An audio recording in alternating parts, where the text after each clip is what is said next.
నమస్తే, వీధుల స్వాగతం, లక్ష్య సమాజం. చిత్రం ముచ్చట్లు. మరి ఈ మధ్యకాలంలో చూసే ఉంటారు, అక్టోబర్ 8వ తారీఖు అంటే దసరా రోజు ఎవరికి చెప్పొద్దు. మరి ఏం చెప్పొద్దు? క్యాప్షన్, మీ కాస్ట్ ఏంటి?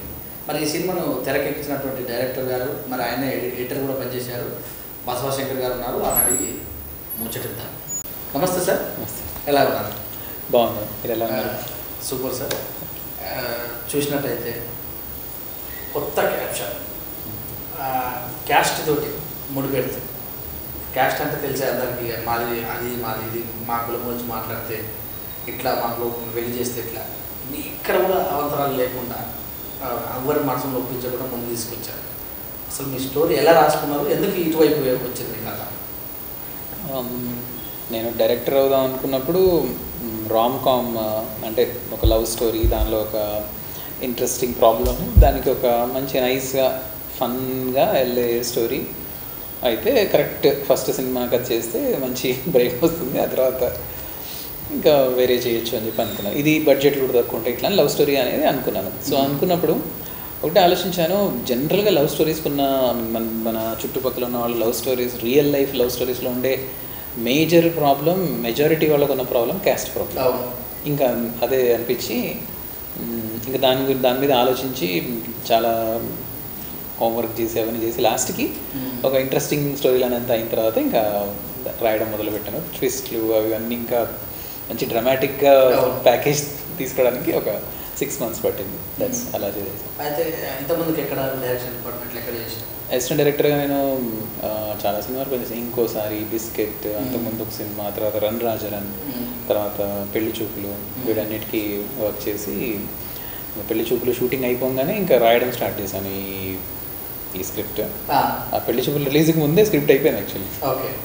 ఎందుకు డైరెక్షన్ డిపార్ట్మెంట్కి వచ్చారు? 24 క్రాఫ్ట్స్ నాకు ఎగ్జాక్ట్లీ ఆన్సర్ తెలీదు. కాకపోతే చిన్నప్పటి నుంచి నేను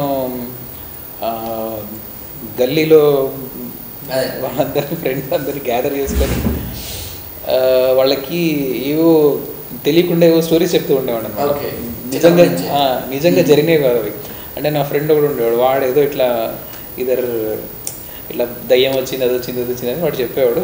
నీకేంటో నేనే చెప్తాను, నేను కూడా చెప్తాను, నేనే ఇన్వెంట్ చేసి చెప్పేవాడు. సో మేబీ ఆ అలవాటే పెద్దగా ఇట్లా అయింది అనుకుంటా. ఏమన్నా కాలేజ్ పీరియడ్లో కానీ స్టడీ పీరియడ్లో కానీ కథలు రాయడం ఏమన్నా రాసేవాడిని, కానీ చాలా తక్కువ. బట్ మూవీస్ చాలా చూసేవాడిని, చాలా ఇన్స్పైర్ చేసేది. లైక్ హాలీవుడ్ మూవీస్ ఎక్కువ నేను మ్యాక్సిమం చూసిన హాలీవుడ్ మూవీసే. చాలా ఇన్ఫ్లుయెన్స్, హాలీవుడ్ మూవీస్ ఇన్ఫ్లుయెన్స్ నా మీద ఉంటుంది. అది యూ కెన్ సీ. ఎక్కడ మొత్తం పుట్టి పెరిగినంత హైదరాబాద్. హైదరాబాద్ ఆలోచనలు వేరే డిఫరెన్స్ ఉంటాయి. యా, అందుకే ఎవరు ఆలోచించారు క్యాస్ట్ ఆలోచించి. అయితే సినిమా ఫీల్డ్ అంతా ఒక ఎత్తు, హైదరాబాద్ ఒక ఎత్తు ఉంటుంది. కరెక్ట్.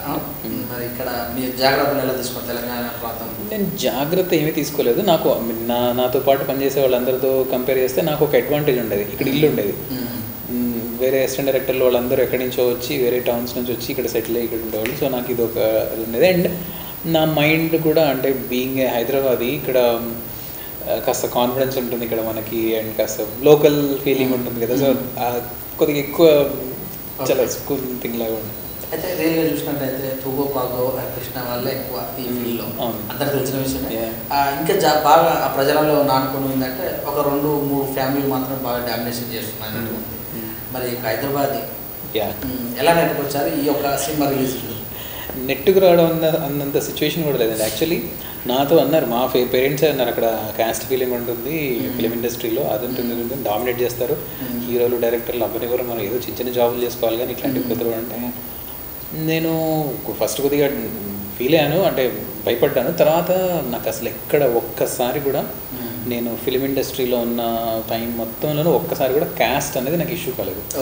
నేను సిన్సియర్గా పని చేస్తున్నానా లేదా అనేది ఇష్యూ అయింది. అంటే నేను కొత్తలో ఉన్నప్పుడు ఎక్స్పీరియన్స్ లేక కొన్ని తప్పులు చేస్తుంటే అసిస్టెంట్ డైరెక్టర్గా కంటిన్యూటీలు మిస్టేక్లు అవి కూడా నేను సిన్సియర్గా పనిచేశాను కాబట్టి అసలు ఎప్పుడు నన్ను ఒక్కళ్ళు కూడా ఒక మాట కూడా లేదు డైరెక్టర్స్ అందరూ.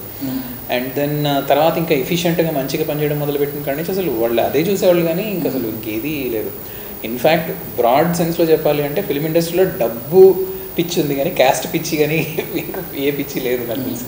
అయితే తెలంగాణ వాళ్ళు అంటే మీకు పని అంటే నిబ్బరంగా చేయరు, కాన్సన్ట్రేషన్ ఉండదు, టైం రారు అనే వాక్యాలు కూడా వినబడ్డారు, చాలామంది చెప్పుకొచ్చారు, మేము చూసాం.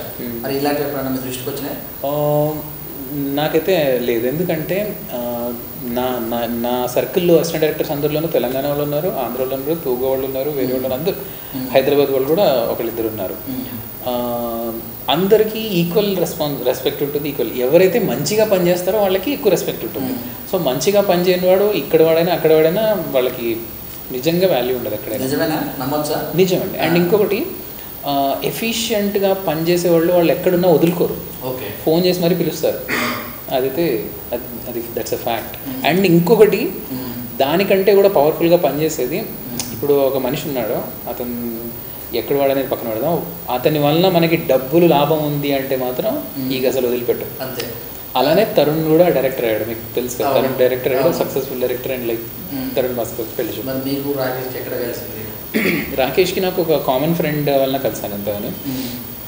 నేను ఇలా స్క్రిప్ట్స్ తీసుకొని ప్రొడ్యూసర్స్ దగ్గరికి వెళ్ళి ఫస్ట్ ప్రొడ్యూసర్ని కన్విన్స్ చేసి ఆ తర్వాత హీరోని పట్టుకుందాం అన్న ప్రయత్నంలో ఉన్నప్పుడు ఒక ఫ్రెండ్ చెప్పాడు, ఇట్లా రాకేష్ కూడా నీలాగానే స్ట్రగుల్ అవుతున్నాడు, తను అదంటే సరే మరి వర్కౌట్ అవుతుందో లేదో అనిపించి కలిసాను. అంటే బయట నుంచి తెలియదు కదా మనకి ఒక మనిషి ఏంటో, కొత్త మనిషి, అతను ఏం చేస్తాడు, ఎట్లా ఉంటాడో తెలియదు కదా.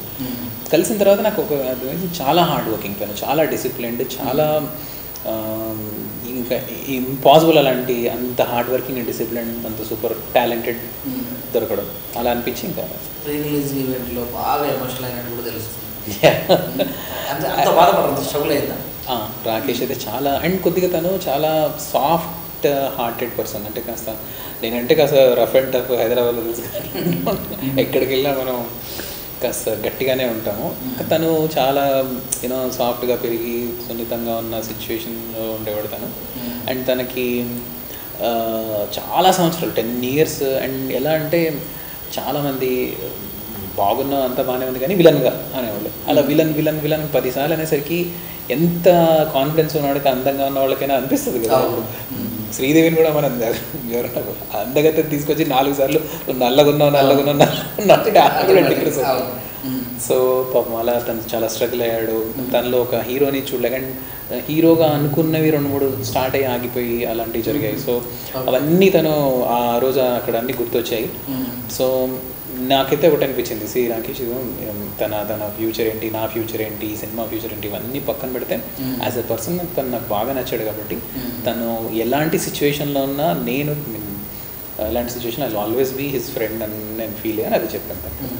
అయితే యాజ్ ఎ ప్రొడ్యూసర్ కూడా రాకేష్ అంటే డబ్బుల విషయంలో ఎలాగా, మరి ఒక లొకేషన్స్ విషయంలో కానీ, ఖర్చు విషయంలో కానీ ఏమి లేదండి. ఇన్ఫాక్ట్ నేనైతే రాకేష్ ఇదే అనుకున్నాను కదా, ఇందులో చేద్దామంటే నన్ను పర్లేదు ఎక్కువ పెడదాం. ఒక సాంగ్కి యాక్చువల్లీ ఇక్కడెక్కడో హైదరాబాద్ చుట్టూ ఎక్కడో చేసేద్దాం అనుకున్నాము. మ్యాక్సిమం వెళ్తే వైజాగో లేకపోతే ఎటెన్ వెళ్దామని అనుకున్నాం. రోడ్డు మీద బైక్ మీద జరిగే సాంగ్ అన్నమాట. కానీ ట్యూన్ చాలా బాగుండేసరికి రాకేష్ ఇది హిమాలయాస్కే వెళ్ళాలేమో అని అంటే వెంటనే తను బడ్జెట్ దానికి మళ్ళీ ఎక్స్ట్రా బడ్జెట్, సినిమా అనుకున్న దానికంటే ఒక 10 lakhs ఎక్స్ట్రా బడ్జెట్ తీసుకొచ్చి అది చేసాం. ఓకే. అయితే ఎక్కడెక్కడ ఏ ప్రాంతంలో? మనాలి. బేసిక్గా మనాలిలో మేము బేస్ అయ్యి ఉండి మనాలి నుంచి ఇంకా పైకి అనమాట. అదొక మనాలి విల్ బి 6000 feet ఆల్టిట్యూడ్లో ఉంటుంది. 10,000 feet ఆల్టిట్యూడ్ వరకు రోడ్ల మీద షూటింగ్ చేసాం పర్మిషన్ తీసుకొని. హీరోయిన్ కూడా తీసుకొచ్చారు అంటే ఎక్కడ మీరు ఏమైనా అనుకున్నారా కథ, లేకపోతే ఎవరైనా సరే ఆర్టిస్ట్ వచ్చారు అనుకున్నారు? అంతే, ఎవరైనా మంచి యాక్టింగ్ చేసే అమ్మాయి, తెలుగు అమ్మాయి. నాన్ తెలుగు అయితే వాళ్ళకి ఈ ఫీలింగ్స్ ఇవన్నీ తెలియదు, ఏదో పట్టేసి చెప్పేస్తారు కానీ వాళ్ళది మనస్ఫూర్తిగా చెప్పలేరు అనమాట. సో అందుకే తెలుగు అమ్మాయి అనుకున్నాము. లక్కీగా ఆడిషన్స్లో తను దొరికింది. నిజంగా చెప్పాలి, లక్కీ అనే చెప్పాలి. ఎక్కడన్నా ఇంతకుముందు వాళ్ళ క్యారెక్టర్స్ నాకు అసలు తెలియదు ఆ అమ్మాయి ఏంటో యాక్చువల్లీ ఆ అమ్మాయి చూసినప్పుడు నార్త్ ఇండియన్ అనుకున్నాను. ఈ నార్త్ ఇండియన్ దొరికింది ఏంటి, మనకి తెలుగు బాగానే మాట్లాడుతుంది అనుకున్నాను. అమ్మాయి తెలుగు మాట్లాడుతుంది కానీ తెలుగు అమ్మాయి కాదనుకున్నాను. తర్వాత ఆడిషన్ అయిపోయిన తర్వాత నేను మళ్ళీ కలుద్దామని చెప్పి ఒకసారి పిలిస్తే వాళ్ళ మదర్తో వచ్చారు. వాళ్ళ మదర్ని చూస్తే ఓ వీళ్ళు ప్రాపర్ తెలుగు వాళ్ళు. జస్ట్ అమ్మాయి అలా బొట్టు పెట్టుకోకుండా అసలు స్టైలిష్గా ఉండేట్లుంటుంది. చాలా అలా ఎక్కువసారి టేక్ తీసుకున్న సందర్భాలు చాలా వాటికి అయ్యాయి. కాకపోతే అవి యాక్టర్స్ వలన కంటే కూడా యాక్టర్స్ వలన కూడా అప్పుడప్పుడు అవుతుంటాయి, ఎందుకంటే వాళ్ళకి ఇంకొకసారి డైలాగ్ మర్చిపోవడం లేకపోతే ఇట్లాంటివి జరుగుతుంటే టెక్నికల్ ఇష్యూస్. ఎందుకంటే కంగారుగా చేసేవాళ్ళం మేము, చాలా తక్కువ బడ్జెట్ కదా, ఎక్కువ సీన్స్ ఉండేవి ప్రతిరోజు, ప్రాపర్ సాలిడ్ వర్క్ ఉండేది. సో వర్క్ అంతా ఫినిష్ అవ్వాలి అంటే కాస్త ఫాస్ట్గా చేయాలి. ఈ ఫాస్ట్గా చేయాలని ప్రాసెస్ లేదంటే మిస్టేక్స్ అయ్యి మళ్ళీ చేయాల్సి వచ్చేది. సో మొత్తం ఎన్ని రోజులు మొత్తం 55 days దాకా జరిగింది. 55 days. 55 daysలో అంటే మార్నింగ్ ఈవినింగ్ షిఫ్ట్లు ఏమైనా నైట్స్ జరిగాయి, ఒక 5-6 nights దాకా జరిగాయి. మిగతా అంతా రామ్ కామ్ కదా, అంటే మేజర్గా ఇంటీరియర్లో ఉండేది, ఇళ్లలో జరుగుతుంది. ఎక్స్టీరియర్ పార్ట్ అంతా కాళహస్తిలో అండ్ వైజాగ్లో షూట్ చేసాము, అండ్ ఒక సాంగ్ మనాలిలో షూట్ చేసాము. మిగతా అంతా ఇంటీరియరే కాబట్టి మాకు నైట్ కావాల్సిన సీన్స్ కూడా డే టైంలోనే డే ఫర్ నైట్ చేసేసాము. అదే మరి డైరెక్టర్ మీరు, ఎడిటర్ కూడా మీరే చేశారు, ఎలా అనిపించింది మన అనుభూతి, ఎక్స్పీరియన్స్? ఒక అడ్వాంటేజ్ ఏమైంది అంటే నేనే కథ రాసింది నేనే కాబట్టి, సో ఆ కథ ప్రకారం సినిమా ఎలా ఉండాలనేది నాకు ఒక ఐడియా ఉంది. సో దానికి దగ్గరగా ఉండడానికి చాలా హెల్ప్ అయింది.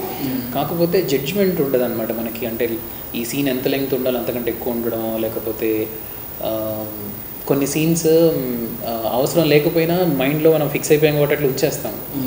అవి నిజంగా ఒకళ్ళు తీసేయగలిగితే అడ్వాంటేజ్ అవుతుందని ఆ పర్స్పెక్టివ్ నాకు డిసడ్వాంటేజ్ అయింది. సో నేనైతే ఫ్యూచర్లో అయితే నేను ఎడిట్ చేయను అనేది డిసైడ్ చేసుకున్నాను. అయితే రివ్యూస్ చాలా ఉంది, సినిమా అయితే పాత కథ కానీ కొంచెం కొత్త మేళ ఉందని అని రివ్యూస్ వచ్చినట్టు అనిపిస్తుంది. కథ అయితే 5 star by 3/5 star అనే చెప్తున్నాను. మీది జస్ట్ వచ్చినాయి? నేను చూశాను రివ్యూస్, కానీ నాకైతే అది జెన్యున్గా ఎలాంటి థాట్స్ మైండ్లో పెట్టుకోకుండా చూసిన రివ్యూస్ లాగా అనిపించలేదు. అన్నీ పక్కన పెట్టి చూస్తే పీపుల్ నేను ఎంతోమంది చూసి అలా, కొంతమంది అయితే ఇది స్క్రీన్ ప్లే అంటే ఇట్లా ఉండాలి అని చెప్పి వాళ్ళ టీమ్ మెంబర్స్కి ఇట్లా చెప్తున్నామని చెప్పి నాకు ఫోన్ చేశారు. అలా ఉందండి సినిమా, అలా ఉంది, మీరు ఏంటి అసలు ఇది అని చెప్పి అంత వాళ్ళు. సో అంత జెన్యున్గా ఫీడ్బ్యాక్ వచ్చిన తర్వాత కూడా నేను ఒకవేళ వాళ్ళు జెన్యున్గా చూడలేదన్న ఫీలింగ్ నాకు. బట్ స్టోరీ పరంగా వస్తే అది కంప్లీట్లీ న్యూ స్టోరీ, ఎవరు చూసినా అది తెలిసిపోతుంది వాళ్ళకి, ఇది ఇలాంటి స్టోరీ ఇంతకుముందు లేదు. మీరు కూడా యువ దర్శకులే, జనరల్గా ఫ్యామిలీ స్టోరీస్ కాకుండా ఎక్స్పోజబుల్ సీన్స్ కానీ ఎక్కువ యువతగా అట్రాక్ట్ చేసే సీన్స్ చూస్తూ ఉన్నాం మన పథకం.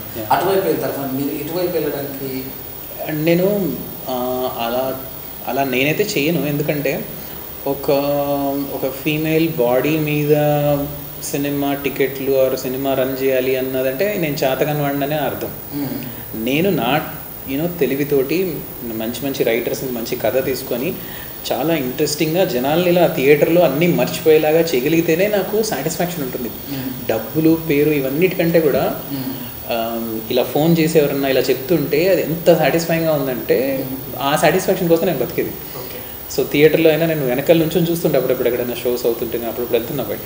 సో వాళ్ళందరూ ఎలా రియాక్ట్ అవుతున్నారు ఏంటనేది అది ఒకవేళ జస్ట్ నా వల్ల కాకుండా ఎవరో ఎక్స్పోజింగ్ వల్ల లేకపోతే ఇంకో దాని వల్ల వాళ్ళు అలా రియాక్ట్ అవుతున్నారు అంటే అది చేతకంతనంగా స్టూపిడ్గా అనిపిస్తుంది. సో నేనైతే సాంగ్స్లలో అవునా నిజమైన సాంగ్ ఒకటి బాగా అంటే లిరిక్స్ బాగా రాసినట్టు అనిపిస్తుంది. ఇంక కాక ఏ మంచి నీకు అనిపించిన అంశాలు? లిరిక్స్ పరంగా అయితే వాసు గారు ఆయన సూపర్ రైటర్, చాలా చాలా టాలెంటెడ్. మన ఇప్పుడు ఇండస్ట్రీలో ఉన్న టాప్ రైటర్స్కి ఎంత టాలెంట్ ఉందో అంత టాలెంట్ ఉంది ఆయనకి. ఆయన ఐ థింక్ 2 daysలో రాసేసాడు ఈ సాంగ్. ఒక సాంగ్ అయితే 2 hours రాసేసాడు. ఇది చక్కని అని ఇంకో సాంగ్ ఉంది, అదైతే నేను ఇట్లా చెప్పాను, ఇంటికి వెళ్ళి మెసేజ్ పెట్టాడు మొత్తం song. So he's very very talented. అది శంకర్ శర్మ మ్యూజిక్ డైరెక్టర్, ఆయన ఎక్కడ గెలిచాడు మీకు, ఎవరి ద్వారా? ఇది కూడా అంతే. శంకర్ నేను మంచి మ్యూజిక్ తెలిసిన వాళ్ళు, మంచి మెలడీతో ఇలా హార్ట్ టచ్ అయ్యే మ్యూజిక్ ఇవ్వగలిగితే, అంటే నేను ఇళయరాజా ఫ్యాన్ని బేసిక్గా. సో అలాంటి కొత్త ఇళయరాజా కావాలి నాకు అనుకున్నాను అని సెర్చ్ చేస్తుంటే ఈ శంకర్ పేరు వచ్చింది. తన మ్యూజిక్ ఏంటని విని ఒక సినిమా పాటలన్నీ విన్నాగా నాకు ఇంకా అర్థమైపోయింది తనకి చాలా మంచి మ్యూజిక్ సెన్స్ ఉందని చెప్పి. సో నేనే ఫేస్బుక్లో మెసేజ్ పెట్టాను. సో ఫేస్బుక్ నుంచి రెస్పాండ్ అయ్యి ఇతను ఫోన్లోనే చెప్పాను స్టోరీ అంతా తనకి. ఫోన్లో అంతా ఓకే అయిన తర్వాత అప్పుడు కలిసాను తనని. ఇక పోతే దిల్ రాజు గారు డిస్ట్రిబ్యూషన్కి వచ్చినట్టు ఎలా అనిపించింది అనుభూతి ఆయనతోటి? ఆయన కొన్ని చేంజెస్ చెప్పారు, ఏంటంటే లెంగ్త్ ఎక్కువ తగ్గించమన్నారు. సో ఫస్ట్ నేను కొద్దిగా రిలక్టెంట్గా ఉన్నాను, అదే ఎడిటింగ్ గురించి చెప్పాను కదా, నాకు పర్స్పెక్టివ్ లేకుండా ఉండిందని. ఆయన చెప్పిన తర్వాత నేను కొద్దిగా ఆ పని మీద కూర్చొని చూస్తే నాకు నిజమే అనిపించింది. అక్కడక్కడ కాస్త మంచిగా కిక్ ఇచ్చే సిచ్యువేషన్స్ వచ్చినాయి. ఇప్పుడు ఇంతకుముందు ఏంటంటే కొద్దిగా స్లో పేస్ ఉండేది. సో ఆ పేస్ ఇంక్రీజ్ అవ్వడం వల్ల కానీ దీనివల్ల చాలా అడ్వాంటేజ్ అయింది ఆయన వల్ల. ఇన్ఫాక్ట్ అవునా నిజమైన సాంగ్ కూడా ఆయన చెప్పినందుకు చేసాం. అంతకుముందు వేరే సాంగ్ ఉండేది. ఆయన వచ్చి ఏదైనా చాలా ఇంట్రెస్టింగ్ సాంగ్ చేయాలి అంటే నేనే మ్యూజిక్ డైరెక్టర్కి ఇంట్రెస్టింగ్ సాంగ్ చేయమంటారు దిల్రాజు అంటే ఆ సాంగ్ చేశారు. క్యారెక్టర్స్ కూడా పెద్దగా ఏం ఎక్కువ లేనట్టు అనిపిస్తుంది. తక్కువ నివుడితో తీసుకురావడం కూడా ఒక గొప్ప ఆర్టిస్టే. ఎందుకలా? బేసిక్గా ఇది ఒక love story with which ends with a wedding, పెళ్లితో ఎండ్ అవుతుంది. సో పెళ్ళి అనగానే యూజువల్లీ ఇంకా ఈ ఫ్యామిలీ ఆ ఫ్యామిలీ, అబ్బాయి అమ్మాయి ఈ ఫ్యామిలీ ఆ ఫ్యామిలీ, వీళ్ళతోనే ఎక్కువ సీన్స్ ఉంటాయి కదా. సో ఇంకా అంతా లిమిట్ అయిపోయింది. ఇంకా ఫ్రెండ్స్ క్యారెక్టర్స్ చిన్న వస్తుంటాయి అంతే. భారీ భారీ యూనో జూనియర్ ఆర్టిస్టులు పెట్టేసి చేసి రామ్ కామ్. జనరల్గా హీరోయిన్లకైనా ఒక సినిమా ఫస్ట్ సినిమా తీయటం అంటే చాలా కష్టం. డైరెక్టర్ గారికి ఒక నిర్మాతను వెతుక్కోవాలి. ఇవంతా అయిన తర్వాత రిలీజ్ చేయడం అనేది పెద్ద కష్టం. మరి రిలీజ్ కూడా చేశారు మీరు అక్టోబర్ 8 దసరా రోజు. రెస్పాన్స్ ఎలా వచ్చింది ప్రజల నుంచి? చాలా మంచి రెస్పాన్స్ ఉంది, సూపర్ రెస్పాన్స్. ఇన్ఫ్యాక్ట్ మండే రోజు కూడా హౌస్ఫుల్స్ అవుతున్నాయని చెప్పి ఫోన్ చేస్తున్నారు. అండ్ అదే ఇందాక చెప్పాను కదా, ఇలా ఫోన్ చేసి ఇలా ఇది ఒక బెంచ్ మార్క్ లాగా అనిపిస్తుంది నాకు స్క్రీన్ ప్లేలో అని. లేకపోతే ఇంకొక ఎస్పెషల్లీ రాఘవేంద్రరావు గారు ఈ కాన్సెప్ట్ మీద దాన్ని ఇంత ఈ హ్యాండిల్ చేసిన పద్ధతి కానీ అది కానీ నాకు చాలా బాగా నచ్చేసింది, నాకు జెన్యున్గా నచ్చేసింది. అందుకే ఆయనే ఫోన్ చేసి మరీ పిలిచారంటే ఇట్స్ మిరాక్యులస్గా అనిపించింది. తరుణ్కి ఆల్రెడీ స్టోరీ తెలుసు. సో ఫస్ట్ తరుణ్కి స్టోరీ చెప్పాను. కామ్గా వింటున్నాడు. ఓకేలే ఏదో పాపం శంకర్ లైఫ్ ఇంతేనేమో అనుకుంటున్నట్టు వింటున్నాడు. వెళ్ళగా బిగిన్ చేసినప్పుడు ఏదో సీరియస్గా స్టార్ట్ అవుతుంటే కామెడీ రామ్ కామ్ అని చెప్పట్లేదు. దెన్ మెల్లమెల్లగా వచ్చేసరికి ఇంకా ఒక పాయింట్ వచ్చేసరికి తను అలా అయిపోయాడు అనమాట. ఆయన ఆయనకి యాక్చువల్లీ నేను కానీ కథ కానీ ఇదేం తెలియదు ఆయనకి. సో బేసిక్ ఆయన జస్ట్ రాకేష్కి విషెస్ చెప్పారు మా అందరికీ కష్టపడినందుకు. అండ్ ఆయన పోస్టర్ ఇవన్నీ చూసి డైరెక్టర్ కూడా ఏదో కాస్త ఉంది అనిపించి మంచిగా చాలా నైస్గా ఇన్ఫ్యాక్ట్ నీట్గా అక్కడ ఉన్న సిచ్యువేషన్ని ఆయన హ్యాండిల్ చేసి మంచిగా పెద్ద సినిమా రిలీజ్ కావడం వల్ల థియేటర్ దొరకలేదు కూడా తెలుస్తుంది. ఆ విషయంలో ఎలా ముందుకెళ్తారు? మేము ఒకటే అనుకుంటున్నాం ఏంటంటే వేరే ఇప్పుడు రైట్ నౌ మన మార్కెట్లో ప్రాపర్ కామెడీ ఫిల్మ్ లేదు రైట్ నౌ. 6 months బ్యాక్ వచ్చినాయి, తర్వాత ఉన్నాయి కానీ. సో అదే మాకు పెద్ద, అందుకే 2 సార్లు 3 సార్లు చూస్తున్నారు జనాలు. అండ్ హౌస్ఫుల్ కూడా అవుతుంది ఫ్యామిలీ వాళ్ళు. అండ్ ఎలాంటి యూ సర్టిఫికేట్ సినిమా కాబట్టి ఎవరికి ఏ ఇబ్బంది లేదు విత్తనాలు రావడానికి. సో అందుకే లేడీస్, పెద్దవాళ్ళు, పెళ్ళైన వాళ్ళు, కాని వాళ్ళు అందరూ చూస్తున్నారు సినిమా. సో మేము మెల్లమెల్లగా పెరుగుతున్నాయి థియేటర్స్. సో అలా వర్కౌట్ చేసుకుంటూ వెళ్తున్నాం. మా కాన్ఫిడెన్స్ అయితే ఇలా వచ్చింది. ఈ మొదటి సినిమా కాంప్లిమెంట్స్ ఏమన్నా? అదే రాఘవేంద్రరావు గారే సూపర్ కాంప్లిమెంట్, అన్నిటికంటే బెస్ట్ కాంప్లిమెంట్. ఇంకా ప్రేక్షకులు ట్రైలర్ చూడండి, మీకు మీ సెన్సిబిలిటీస్కి మ్యాచ్ అవుతుందో లేదో ట్రైలర్ చూసి దెన్ ఐఎమ్ షూర్. అండ్ మీరు బయట రేటింగ్స్ అవన్నీ బుక్ మై షో అవన్నీ చూస్తే మీకు అర్థమైపోతుంది. It's super hit film. వెళ్ళి చూడండి, I'm sure you will enjoy the film. Next ఏమైనా ప్రాజెక్ట్ సినిమా? ప్రస్తుతానికి అయితే కథ ఏది మైండ్లో లేదండి. ఉంటే ఇంకా దెన్ అప్పుడు ఇంకా అన్ని పక్కన పెట్టి ఐ స్టార్ట్ రైటింగ్. మళ్ళీ ఎంత రెమ్యునరేషన్ తీసుకున్నారు దీనికా? ప్రస్తుతానికి అయితే నథింగ్. చూద్దాం, రాకేష్తో మాట్లాడాలి ఏమంటాడు ఏంటి. వచ్చేస్తాయండి, ఇంకా రాలేదండి. మొన్నే కదా రిలీజ్ అయిందని చాలా తక్కువ థియేటర్స్లో. సో ఇంకా మెల్లమెల్లగా స్ప్రెడ్ అయ్యి అది వచ్చేస్తుంది. అయితే ఇప్పుడున్నటువంటి సిచ్యువేషన్లో సినిమా హిట్ అయితేనేమో హీరో పడుతుంది, హీరో జేబులోకి వెళ్ళిపోతుంది. అన్ఫార్చునేట్లీ ఫ్లాప్ అయితేనేమో డైరెక్టర్ జేబులోకి వస్తుంది. క్రెడిట్ గురించి అంటారా? ఎలా చూడాలి ఇలాంటి అంశాలు? యాక్చువల్లీ ఒక పెద్ద డైరెక్టర్ ఒక రామగోపాల్ ఒకసారి చెప్పారు ఒక ఇంటర్వ్యూలో, ఇప్పుడు ఒక డైరెక్టర్ని నమ్మే ఆ సినిమాలో పనిచేసే వాళ్ళు అందరూ చేస్తారు. సో ఇప్పుడు నా విజన్ మాత్రం నమ్మి ఇంతమంది కష్టపడ్డారు. సో నా విజన్లో, నా జడ్జ్మెంట్లో రాంగ్ అయితేనే అది ఫ్లాప్ అవుతుంది. సో అప్పుడు ఆ రెస్పాన్సిబిలిటీ డైరెక్టర్ అవుతుంది ఆబ్వియస్లీ. కానీ అది వర్కౌట్ అయ్యి హిట్ అయితే అప్పుడు ఆ క్రెడిట్ అందరికీ వెళ్తుంది. అది అంటే హీరో ఒక్కడికే వెళ్తుంది అంటే యాక్చువల్లీ ఈ మధ్యకాలంలో లైక్ లాస్ట్ ఒక 5-10 years నుంచి కూడా డైరెక్టర్స్ కూడా చాలా పేరు వస్తుంది. అంటే వాళ్ళు ఇప్పుడు ఎలా అంటే ఇప్పుడు విజయ్ దేవరకొండ తీసుకుందాం. ఆయన ఫస్ట్ సినిమా చేసినప్పుడు పెళ్లి చూపులు చేసి ముందు కంటే కూడా తర్వాతకి వెంటనే మారిపోయింది సీన్. సూపర్ హిట్ ఫిల్మ్ చేసేసరికి ఆ తర్వాతకి అన్నీ ఫస్ట్ డే హౌస్ఫుల్స్ అయిపోయినాయి సినిమా నెక్స్ట్ది. అలానే తరుణ్ భాస్కర్ పెళ్లి చూపులు చేశాడు. సో తరుణ్ది సెకండ్ ఫిలిం కూడా ఏ స్టార్ లేకపోయినా అది కూడా హౌస్ఫుల్స్ అయిపోయాయి ఫస్ట్ డే. సో దాన్ని బట్టి క్లియర్గా మనకి ఎవరిది ఏంటంటే క్రెడిట్ డైరెక్టర్కి కూడా వెళ్తుంది, ఇంకా వేరే వాళ్ళకి కూడా వెళ్ళాలి. అదొకటి. గారి సమాజంలో ఎక్కువ డబ్బులు పెట్టిన సినిమాకు అభిమానులు ఏర్పడుతున్నట్టు అనిపిస్తుంది. కొంచెం డబ్బులు తక్కువ ఉంటే అసలు స్టోరీ మాత్రం ఒకటే, అదే స్క్రీన్ ప్లే అంతే నీట్గా ఉంటుంది కదా. చిన్నది పెద్దది అని చూపడం కొంచెం ఇబ్బందికరమేమో అనిపిస్తుంది అప్పుడప్పుడు. దీన్ని ఎలా చెప్తాను? నేను చూసేది ఏంటంటే రాజమౌళి గారిని ఎగ్జాంపుల్గా తీసుకుందాం. ఆయన చిన్న సినిమా కూడా చేశారు ఆయన సునీల్ తోటి. అండ్ ఆయన పెద్ద పెద్ద ఫిలిమ్స్, ఇంకా ఆయన చేసినంత పెద్ద ఫిలిం ఎవరు చేయలేదు ఇప్పటివరకు. సో మెయిన్ ఏంటంటే ఆయన మంచిగా ఎలా ఇంట్రెస్టింగ్గా తీసుకెళ్ళి జనాల్ని మంచిగా ఎంగేజ్ చేస్తే అది హిట్టే, ఇది హిట్టే. కాకపోతే అది తక్కువ సెంటర్స్లో రిలీజ్ అయ్యి తక్కువ థియేటర్లో ఉంటే మనీ పరంగా మనకి అంత తెలియదు, కానీ అది సూపర్ హిట్ ఫిలిమే. ఇది సూపర్ హిట్ ఫిలిం, బ్లాక్ బస్టరే. సో నేనైతే మంచి కథ ఉంటే చాలా. ఉయ్యాల చంపాను చాలా చిన్న సినిమా, ఇద్దరు కొత్త వాళ్ళు, అప్పుడు వాళ్ళకి డైరెక్టర్ కొత్త, అందరూ కొత్త, కానీ చాలా బ్యూటిఫుల్గా అనిపించింది ఆ సినిమా చూస్తే నాకు. So I think there is no difference. Dream project ఒక ఫ్యూచరిస్టిక్ స్టోరీ ఒకటి రాయాలని ఉంది. బాగా బడ్జెట్లు బాగా అవి కావాలి సార్, టైం పడుతుంది అది.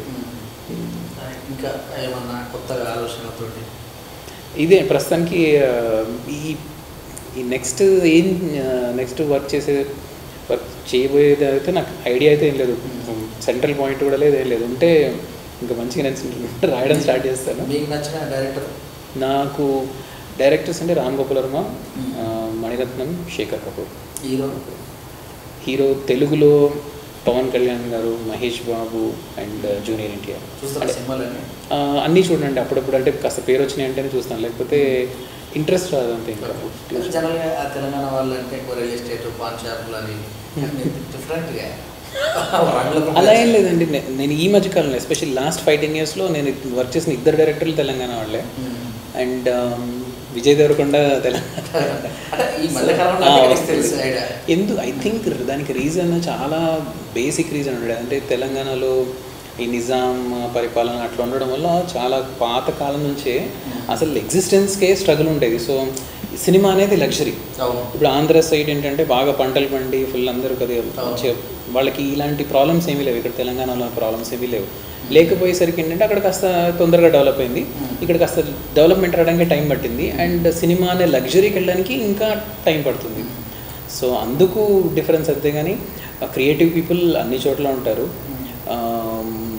అండ్ అదే బ్యాక్గ్రౌండ్ లేకుండా ఈ సినీ ఫీల్డ్ అంటేనే ఎంతోమంది వస్తుంటారు, కొంతమంది పోతుంటారు, కొంతమంది మాత్రం నిలబడ్డారు. అలాగే అప్పటి నుంచి కూడా ఇప్పటి వరకు కూడా మరి మీరు కూడా వచ్చారు, ఎలా నిలదొక్కునే ప్రయత్నం చేస్తారు? మీకు బ్యాక్గ్రౌండ్ ఏంటి? ఇంకా అసలు నేను నా గురించి నేను ఆలోచించడం అంటే చాలా అది ఇన్స్పిరేషన్ అయితే నేను మామూలుగా ఎవరికైనా కూడా అదే చెప్పాను. Chiranjeevi is the greatest inspiration.